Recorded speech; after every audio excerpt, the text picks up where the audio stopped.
As the Carolingian Empire fell apart, a new power would come to emanate across the Latin world from the Duchy of Normandy.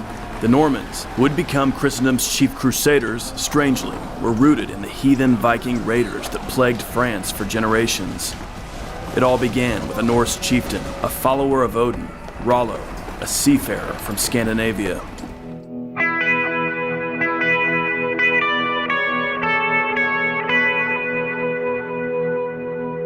With the death of Charlemagne's son, Louis the Pious, the Carolingian Empire slipped into crisis. The mid-9th century was a period of civil conflict as the sons of Louis struggled with one another for power, and the empire was ultimately cleaved into 3 separate entities. The strife proved fertile ground for the seafaring raiders of the north.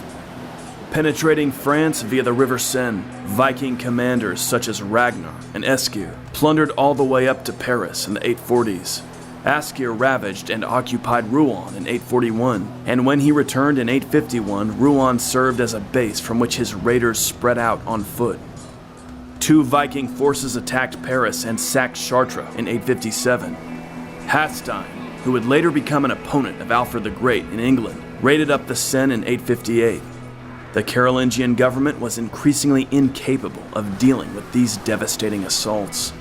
The Norse knew well the situation in the once powerful empire of Charlemagne.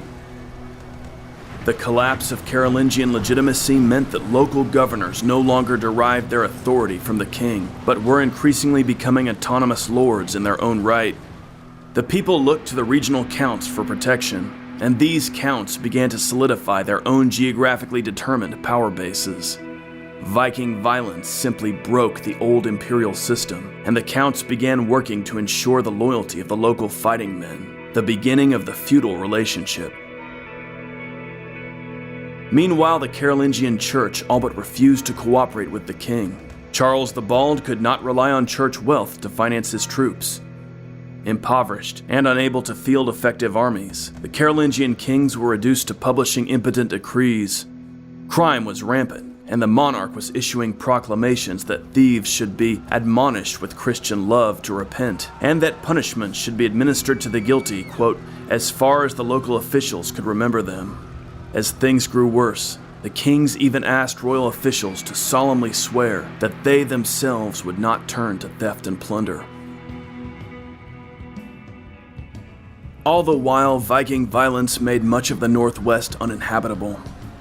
The Norse leaders Hasstein and Bjorn so ravaged the Cotentin Peninsula that it became a deserted wasteland.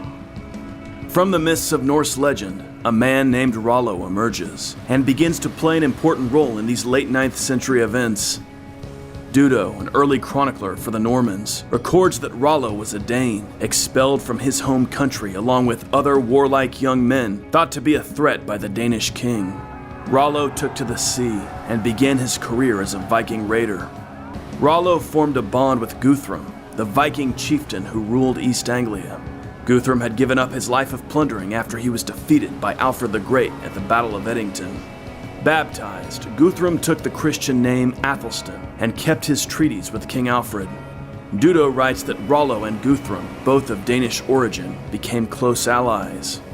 No region brings forth extraordinary men, and ones actively instructed in arms, more than does the kingdom of the Danes, said Guthrum. Perhaps from Guthrum, Rollo began to gain an understanding of the success he might achieve not in raiding the Christians, but in forming associations with them. Dudo's account of Rollo, while compelling, is not uncontested in our scant sources for the mysterious Viking. In Snorri's saga of Harald Fairhair, Rollo is Norwegian, not Danish, and is described as being so large that no horse could carry him. Therefore, he is called Rollo the Walker. So the founding figure of the Normans, the apex cavalryman of the 11th century, is cast here as a man with no use for horses. Rollo plundered France as ruthlessly as any other Norse chieftain. Sometime between 876 and 886, Rollo led his Vikings before the French city of Rouen. The Franks who defended Rouen fought on horseback, but Rollo was determined to undercut their advantage. The ruse he devised might be considered an appropriate prelude to the famous cunning of the Normans. He had his Viking crew dig pits between the River Seine and the city walls, which were then concealed with turf. Once the battle was underway, the Vikings pretended to retreat to their ships. The Franks gave pursuit on their horses, at which point they fell straight into the trap set by the Norsemen. Rollo and his men then entered Rouen unopposed. In 911, King Charles the Simple invited Rollo to the negotiating table. Historian Robert Ferguson says that Charles formally recognized Rollo's right to rule a large area of northwest France, bluntly described as too often laid waste by Hasstein and by you. In return, Rollo and his Norsemen would convert to Christianity and assist Charles in the defense of his kingdom. The pact was sealed by a marriage between Rollo and Charles's daughter, Gisela. Dudo includes two anecdotes that emphasize the ideal of the independent and proud Viking warrior. Apparently, once the agreement had been made between the Carolingians and the Norsemen, Rollo was told that he must now demonstrate his submission to the king by kissing Charles's foot. Rollo refused. "I will never bow my knees at the knees of any man, and no man's foot will I kiss." He commanded one of his men to perform the gesture for him. The Viking came forward, seized the king's foot, and flung him over so that Charles went tumbling backward. This provoked laughter among the Norsemen, but outrage among the Franks. The story seems like a campfire tale passed down among the Normans to remind themselves of their superior prowess, but it does illustrate the undeniable reality that Charles's grant was, as Robert Ferguson calls it, a concession to reality. Dudo describes another occasion when one of Charles's emissaries asked a group of Vikings by what title their leader was known. The Vikings answered, "By none, since we are all equals." This emphasizes the old equality of the Viking warband. Warriors were equal to one another, but agreed to follow a commander who demonstrated competence. The emissary then asked if the Vikings would be willing to swear loyalty to Charles the Simple in return for lands and titles. The Norseman replied, "We will never subjugate ourselves to anyone, nor cling to anyone's service, nor take favors from anyone. The favor that would please us best is the one that we will claim for ourselves by force of arms and in the hardship of battle." Again, coming from a chronicle commissioned by Rollo's grandson, we see here depicted an old ideal that the Normans continued to prize. Two more grants of land followed. As a result, Rollo's territory roughly corresponded to modern-day Normandy. A charter from 918 describes the grant as being made to Rollo and his companions for the defense of the kingdom. It seems strange to solve the problem of chronic brigandage by handing territory to a pillager, and yet Charles's treaty with Rollo seems to have accomplished this goal. Robert Ferguson compares the granting of Normandy to Alfred the Great's agreement with Guthrum. In both cases, a Christian ruler sought to neutralize an enemy by legitimizing his power and bringing him into the Christian fold. In their own way, both succeeded. Once Rollo was established as Duke of Normandy, Viking attacks up the Seine came to an end. Rollo made sure of that. A volatile region was stabilized, and Paris was secured. In 923, Rollo and his men fought alongside the Carolingians in a military campaign led by King Charles. Meanwhile, according to Dudo, Rollo divided the land among his followers by measure and rebuilt everything that had been deserted, and restored it by restocking it with his own warriors and with peoples from abroad. Rollo seems to have taken his role as the king's man seriously and worked to restore law and order to Normandy.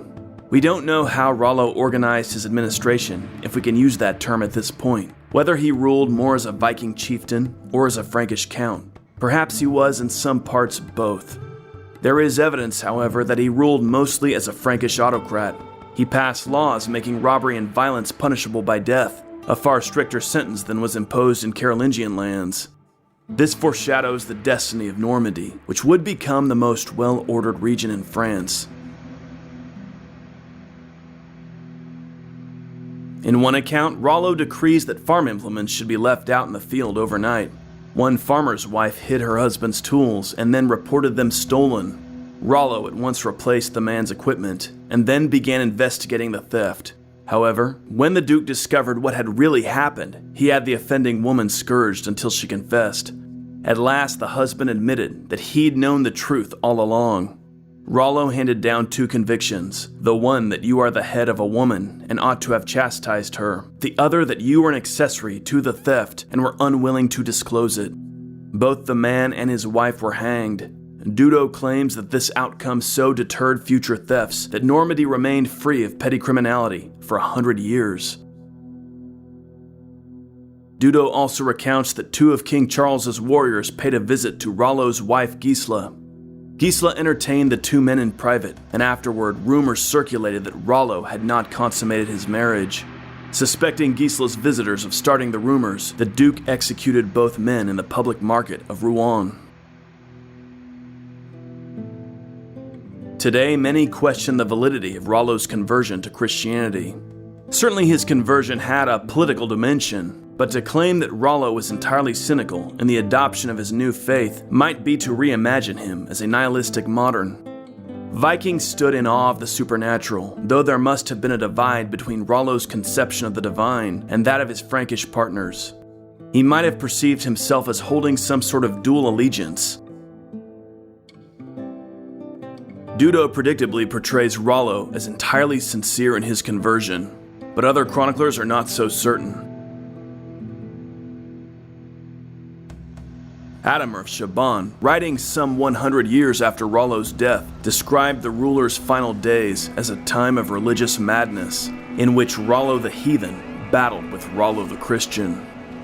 Seeing that he was dying, Rollo grew terrified of the wrath of Thor and Odin, and ordered 100 Christian captives sacrificed to assuage the anger of the old gods. But the ailing ruler next grew afraid that Christ would now condemn him to hell, and so he distributed vast quantities of gold and wealth to the churches of his realm. Dudo would never have recalled such uncomfortable incidents, and it's possible that Adamar's tale is either exaggerated or false. But Robert Ferguson says that the story provides a rare and persuasive insight into the violent tensions that could arise when devout men changed the object of their devotion as a matter of political convenience. In Rollo's case, they were seemingly mind-wrenching. Some of Rollo's followers refused to convert or return to their previous beliefs after baptism. We have a 10th century letter written by the Archbishop of Rouen to a colleague asking for advice on dealing with apostate heathen converts. Archaeologists have also uncovered 10th century Viking burial sites in Normandy. Edward Gibbon insists that within a couple of generations the conversion was genuine, and the sons of Rollo's Vikings forgot Thor and Odin and fully embraced faith in Christ. R. Allen Brown says that the religious revival in Normandy began almost at once and that it was mostly led by the dukes. Rollo's successor, William Longsword, refounded the monastery of Jumièges around 940 and longed to become a monk there himself. His son, Richard the Fearless, restored the Abbey of Saint Ouen at Rouen. The monastic life was at the center of the Norman religious revival. From early on, the Normans could relate to the idea of monks as spiritual warriors, engaged in a perpetual battle against the forces of darkness through ceaseless prayer.